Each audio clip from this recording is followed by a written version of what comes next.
Yo les trashers, imaginez, vous êtes dans l'espace sans combinaison. Qu'est-ce qui va arriver à votre corps? Vous avez sûrement vu plein de films avec des morts affreuses de cosmonautes. Mais si je vous disais qu'on vous a menti toutes ces années, menti sur la température, sur la gravité, sur le soleil, sur la lune, sur les trous noirs et sur le caca des astronautes. Préparez-vous à apprendre la vérité sur les 8 plus gros mensonges qu'on vous a appris sur l'espace. La température spatiale. Un des grands clichés des films, c'est de faire de l'espace un méga congélateur qui transforme direct en glace à la viande. Certes, il est censé y faire très froid, jusqu'à moins 270 degrés. Mais dans le vide, sans air froid, sans vent, sans conduction thermique, est-ce qu'on peut toujours parler de température de l'espace? Sur Terre, ce sont les molécules autour des objets qui vont lui donner ou voler sa chaleur. Or, dans l'espace, vous ne refroidissez que par rayonnement et c'est très lent. Nos corps produisant leur propre chaleur, il faudrait plusieurs dizaines d'heures pour qu'ils gèlent. En réalité, la température ressentie dans l'espace serait plutôt agréable. Ok, mais dans les films, face aux rayons du soleil, t'es direct transformé en kebab, non? Dites-vous que dans les dernières couches d'atmosphère, il ne fait pas froid du tout puisqu'on a calculé des températures jusqu'à 1600 degrés. La Lune, qu'on imagine glaciale, peut voir son sol chauffer à plus de 123 degrés. Tout ça, c'est à cause du rayonnement solaire. Même principe qu'à la montagne, plus je monte, moins je suis protégé, plus vite je prends un méchant coup de soleil. C'est là qu'interviennent les combinaisons spatiales qui vont réfléchir les rayonnements et isoler les astronautes. Donc non, l'espace n'est pas non plus chaud, il suffit de porter du blanc et de ne pas trop rester longtemps au soleil. On n'y meurt pas comme dans les films. Bon, ok pour la température, mais si mon casque se fend, on est d'accord que la décompression va aspirer tout mon air, que mon sang va se mettre à bouillir et que je vais exploser. Sauf que non. Certes, je vais un peu gonfler et ma salive va bouillir dans ma bouche. Mais mon organisme est fermé, ma peau est résistante. En vérité, en 1966, lors d'un accident de décompression, Jim Leblanc a été exposé à un vide semblable à celui de l'espace. Il a perdu connaissance mais a pu être sauvé sans séquelles. Par contre, ne faites pas comme lui. Non, ce qui va me tuer par contre, c'est tous les gaz de mon corps qui vont s'évacuer par ma bouche et mes fesses. N'essayez même pas de bloquer votre respiration, vos poumons exploseraient. Tout ça paraît terrible, mais on peut survivre dans l'espace. Ok, on perd connaissance au bout de 15 secondes parce qu'on n'a pas d'oxygène, ça c'est inévitable, mais si on est sauvé au bout de 3 à 5 minutes, c'est encore bon. Et ça on le sait puisqu'on a fait des expériences sur des animaux. 32 singes, plus de 50 chiens et des dizaines d'autres espèces ont été envoyés là-haut comme cobayes. Beaucoup de leurs cadavres volent encore au-dessus de nous. Et pour les humains, eh bien, même si l'espace est dangereux, dites-vous qu'il n'y a que 3 personnes qui y soient vraiment mortes. Les 3 astronautes de Soyouz 11 pendant leur retour sur Terre. La capsule a été défaillante, ils ont été exposés au vide de l'espace, mais malheureusement il a fallu 15 minutes pour atteindre le sol. Trop tard pour les sauver. La Terre n'est pas ronde. C'est une boule. La Terre est presque ronde. Elle est ellipsoïdale. Faut dire qu'elle tourne sur elle-même à plus de 1700 km/h. De quoi la déformer comme un pizzaiolo travaillant sa pâte. En moins hardcore, évidemment. Ceci dit, on est très loin de cette image qui a circulé sur Internet. On y voit une Terre encore plus cabossée qu'une patate. Si cette image est scientifiquement exacte, elle n'est qu'une représentation théorique des variations de gravité sur Terre. Car oui, on ne pèse pas le même poids partout. Vous êtes plus léger de quelques grammes à l'équateur plutôt qu'au pôle. Petit conseil beauté, parfait pour tricher sur son régime. Mais là, vous vous dites sûrement, mais les montagnes, les océans, les fosses océaniques, l'Everest par exemple, c'est grand, 8800 mètres, c'est 30 tours Eiffel. Sauf qu'à côté du gigantisme de la Terre, ce n'est rien. Si un géant prenait la Terre dans sa main, il la sentirait aussi lisse que la peau d'une orange. Le youtubeur américain Vsauce en a fait une vidéo et c'est assez impressionnant. Là-dedans, vous avez toute l'eau présente sur Terre si elle avait la taille de ce globe. À peine de quoi mouiller un essuie-tout. Les mystères de la Lune. Oui, la Lune a une face qui nous est à jamais cachée. À cause de son orbite particulière, on ne voit qu'un seul même côté dans le ciel. Pendant longtemps, on n'a pas vraiment su ce qu'il y avait derrière. Une partie sombre et diabolique, la cachette d'une base secrète nazie ou le visage terrifiant d'un astre. Rien de tout ça. Des photos de l'arrière de la Lune, on en a et ça n'a rien de folichon.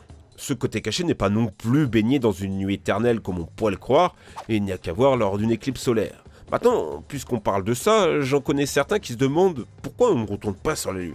Après tout, on l'a fait une fois, pourquoi pas le refaire? Bah, en fait, ça ne se sait pas trop, mais envoyer des humains sur la Lune, on l'a déjà fait 6 fois. 12 hommes ont déjà marché sur la Lune. Ils y ont laissé 187 tonnes de matériel, dont 2 balles de golf, une plume, un dessin d'Andy Warhol, les cendres funéraires d'un planétologue, un message de la reine d'Angleterre et 96 petits sacs de caca. Oui, la Lune, c'est plus vraiment ce que c'était. L'espace n'est pas vide. Oui, l'espace est déjà un vrai dépotoir. Dites-vous qu'en orbite autour de la Terre, il y a 1400 satellites en état de marche. Pour les autres, ils ont rejoint un cimetière de 170 millions de débris qui flottent au-dessus de nous. Vous ne rêvez pas, il y a plus de 5500 tonnes de déchets humains dans l'espace. Et ça ne va pas en s'arrangeant puisque récemment les Chinois comme les Américains ont eu la bonne idée de détruire des satellites avec des missiles. Et fatalement, plein de débris. Et ça, c'est ultra dangereux. Un débris, ça peut aller à plus de 28 800 km/h. C'est 20 fois plus rapide qu'une balle de 9 mm. Et bam, bam! Regardez les dégâts que ça peut faire sur les vaisseaux. Un simple grain de sable pourrait transpercer la combinaison d'un astronaute. Bon, on a déjà parlé de la Terre, on a parlé de la Lune, mais des déchets humains, on en a un peu partout. J'ai compté sur Wikipédia plus de 200 sondes d'exploration envoyées par l'homme aux 4 coins de l'univers. Alors du coup, est-ce que dans 1000 ans, il va falloir naviguer son vaisseau dans des champs de débris et d'astéroïdes? Eh bien, ça c'est encore un mensonge. Vous voyez les ceintures d'astéroïdes dans notre système solaire? C'est loin d'être un mur d'obstacles comme dans les films. Les roches sont en réalité séparées de plus de 160 km. Oui, l'espace est très très grand.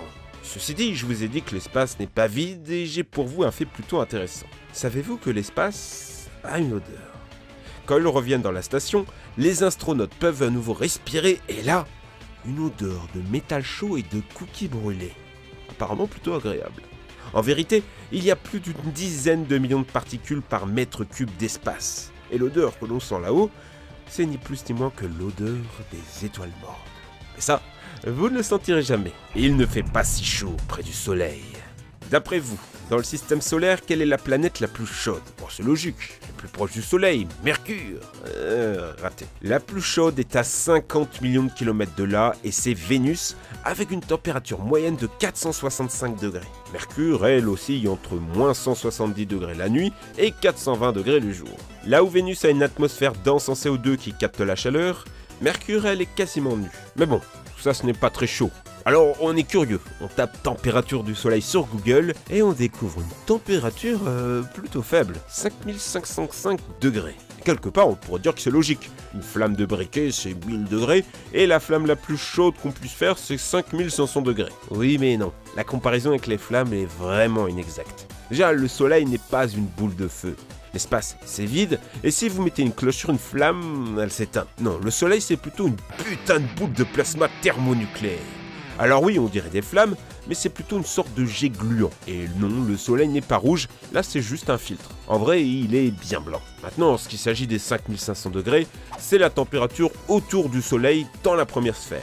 Mais à l'intérieur, c'est 15 millions de degrés, et à l'extérieur, sur la couronne au-dessus, c'est plus d'1 million de degrés. C'est une sorte de sandwich de température extrême. Ça n'a pas l'air logique, mais ça s'explique par le champ magnétique et les effets de marmite. Les trous noirs ne sont pas des aspirateurs. Je vais vous décevoir, mais un trou noir, ça ressemble à ça.